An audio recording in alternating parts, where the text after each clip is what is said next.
বেশি রাতে কোথাও থাকবি না? বেশি রাতে কোথাও থাকবো না? না, বাড়ি চলে যাব। তো হ্যাঁ মা, বাড়ি যাব। তো যাই হোক, তোমাদেরকে 5 মিনিটের আমি একটা ভিডিও বানাবো, বলবো কিছু কথা আমার আছে এই মায়ের ব্যাপারে। তো তোমরা এখন যারা আপনজনকে দেখছো, তো এই মাকে অবশ্যই তোমরা হয়তো চিনে গেছো।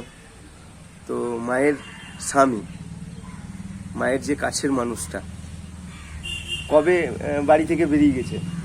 দোলের আগে। দোলের আগে? তো দোলের আগে মঙ্গলবারে দোল হয়েছে, সোমবারে বেরিয়েছে। আচ্ছা, মঙ্গলবারে দোল গেছে, সোমবার দিনকে বাবা ঘর থেকে বেরিয়ে গেছে। কি বলে বেরিয়ে গেছে তোমাকে? আমি কাজে যাচ্ছি বলে বেরিয়ে গেছে। আমি যাচ্ছি বলে 2 পয়সা চেয়ে নিয়ে আসি, তবে তো হবে। 2 পয়সা চেয়ে নিয়ে আসি, আমি কাজে যাচ্ছি। আর কি বলেছে? আর কিছু নয়।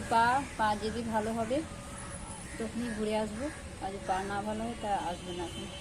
এবার তোমাদেরকে বলি, মানে বলে গেছে যে পা যদি ভালো হয় তবেই আমি বাড়ি ফিরবো, আর পার যদি না ভালো হয় তাহলে আমি বাড়ি ফিরবো না। তো এখানেই ডাল মে কুচ কালা আছে আর কি। তো আমি তোমাদেরকে বলি, মানে বাবার ডান পাটা নাকি আগে কোন পাটা কেটে বাদ দিয়েছিল? ডান পাটা। আমি কন্টিনিউ বাবাকে অনেক দিন ধরেই চিনি, জানি, কারণ আমি বাবাকে সাহায্য করতাম।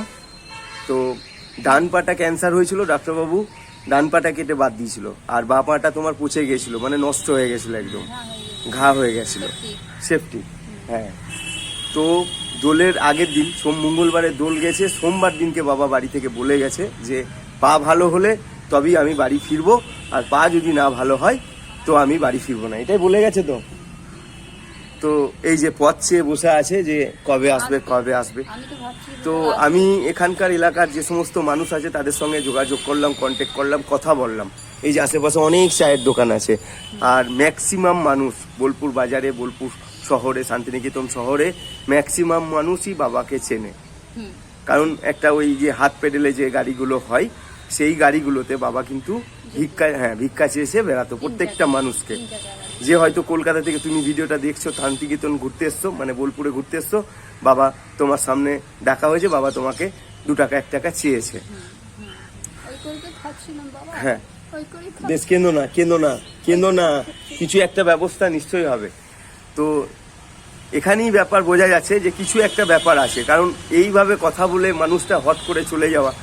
আর হ্যাঁ, আর কেউ বলছে যে মারা গেছে। তো মারা যদি যাই, আমি খবর নিলাম আশেপাশে, মারা যদি যাই যেখানে, হ্যাঁ, বডিটা যাবে কোথায়? তো আমি যদি এইখানে ধরো পেরিয়ে যাচ্ছি, অ্যাক্সিডেন্টে কোনো আমার দুর্ঘটনা হলো, তো পুলিশ সর্বপ্রথম এসে ইনকোয়ারি করবে, কারণ একটা বডি যেখানে পড়ে থাকে না, সেখানে মানে পুলিশ এসে ইনকোয়ারি করবেই। তারপরে সেই ওয়ার্ডে কাউন্সিলর আছে, তারপরে মানে জামমুনিতে যদি ঘটনাটা ঘটে, মানে রেল স্টেশনে যদি ঘটনাটা ঘটে, এইখানে খবর আসতে 2 মিনিটের সময়, 2 মিনিটের মধ্যে এই মায়ের কাছে খবর আসবে।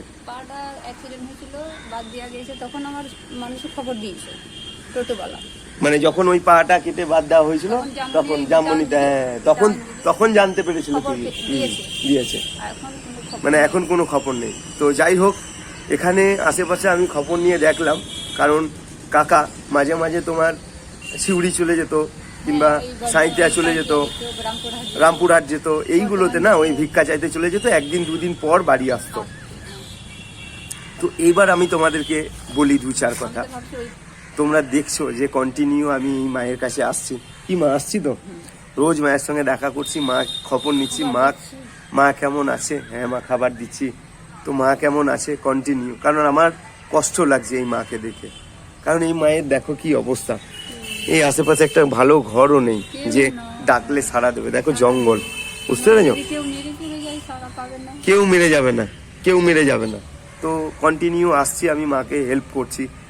এক বেটা কিন্তু আমার আপনজন, তোমাদেরকে বলছি একটু মন দিয়ে শোনো, এক বেটা কিন্তু আমাকে ফলো করেছে, সে হয়তো আমার এই ভিডিওটা দেখছে।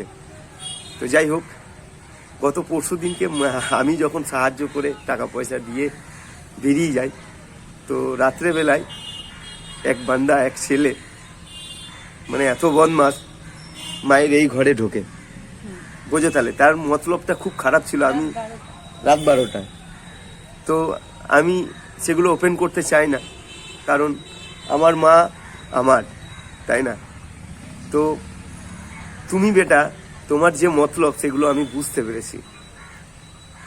তো আমি ইউটিউবে ভিডিও বানাই, তুমি তো জানো, তুমি যখন আমাকে ফলো করছো, দেখছো, তো এই যে এই অন্য মানুষটা মায়া লাগে না দেখে, তুমি দেখছো আমার ভিডিওটা, আমি জানি, কারণ তুমি আমাকে ফলো করছো যে কখন আসছি না আসছি, কত টাকা পয়সা দিচ্ছি। তো ভাই এগুলো করে কি হবে? এই মানুষটাকে যখন সাহায্য করছি, হেল্প করছি, তো এই মানুষটার পাশে দাঁড়াচ্ছি, তো এই মানুষটার ক্ষতি হয়ে গেলে মানে তখন কি হতে পারে, তাই না? আমার যে এই যে হাসছি আমি, এই হাসিটা কি হতে পারে তুমি তো বুঝতে পারছো বেটা। তো যাই হোক, এখানে এটা স্টপ করো, এসব আর আগিয়ে নিয়ে যেও না, কারণ তুমি ধরো আজকে রাত্রে যদি মায়ের এই ঘরে ঢোকো, আমি হয়তো সঙ্গে সঙ্গে আসতে পারবো না, কিন্তু আমি কিন্তু আসতে পারবো, বুঝতে পেরেছো? তো তোমাকে সাপ সাপ বলে দিতে পারি যে দেখো, আমি অসহায় হতে পারি, আমি কালো হতে পারি, আমি দেখতে খারাপ হতে পারি, কিন্তু এই যে আমার আপনজন, এই যে আমার এই ফোনটা, এর কিন্তু অনেক ক্ষমতা, সেটা আমি কি অনেক মানুষই জানে, বুঝতে পেরেছো? তো ভাই মানে তোমাকে কি বলবো, আমাকে একবার বোলপুর থানা ধরেছিল, আমি অস্মিকা দাসের ভিক্ষা করছিলাম, তো স্যারকে আমি বলেছিলাম, রিকোয়েস্ট করেছিলাম যে স্যার আমাকে ছেড়ে দিন, আপনি উল্টোপাল্টা ছেলেকে ধরে নিয়ে যাচ্ছেন, তো স্যার কিন্তু শোনেন। তো আমি স্যারকে চ্যালেঞ্জ করেছিলাম যে স্যার আমাকে 2 মিনিটে আপনাকে ছেড়ে দিতে হবে, তো 10 মিনিটের মাথায় স্যার কিন্তু আমাকে ছেড়ে দিয়েছিল। তো যাই হোক, সেসব পরের কথা। তো তোমাকে বলছি, কান খুলে তুমি শুনে নাও, এই যে এই দুঃখিনী মায়ের কিন্তু কেউ নেই, আর কিন্তু আমি আছি ভাই। আজকে মাকে যে পয়সা দিয়েছি আবার দেবো, ভিক্ষা করে নিয়ে এসে দেবো, আমার দিদি ভাই দেবে, আমার বোন দেবে, এই মাকে দিচ্ছে, আর তুমি সেটা চুরি করবে, আর মায়ের সঙ্গে খারাপ ব্যবহার করবে তুমি। এবার তোমাদেরকে বলে, এই যে এই দরজা দিয়ে ওই বেটা ঢোকে, দিয়ে মা তুমি চেঁচাচ্ছিলে, ওই সিকিউরিটি, হ্যাঁ মা এসছি, এসো এসো, দিয়ে তোমাকে কে বাঁচালো, উদ্ধার করলো কে? কেউ আসে না, তারপর দেখছি আমি এইখানে সারা রাত বসে আছি, তখন সেই কাক ডাকছে, সেই আজান দিচ্ছে, তারপরে আমি সাউন্ড পেয়েছি, হ্যাঁ মা বসো। এখানে বসে আছি, সাউন্ড পেলাম, এখানেই বসে আছি, আর উঠতে কোথাও যেতে পারছি না, ঘরে ঢুকতে পারছি না। ও কি বলছিল সে তোমাকে, কি বলছে? কথাই বলছিল, কথাই বলছে। আমার চাদরটা ঠিক আছে, বেশ বেশ বেশ বেশ বেশ বেশ বেশ, ঠিক আছে, বেশ বেশ বেশ বেশ, বুঝতে পারছো বেটা তুমি কি বড় অন্যায় কাজ করছো।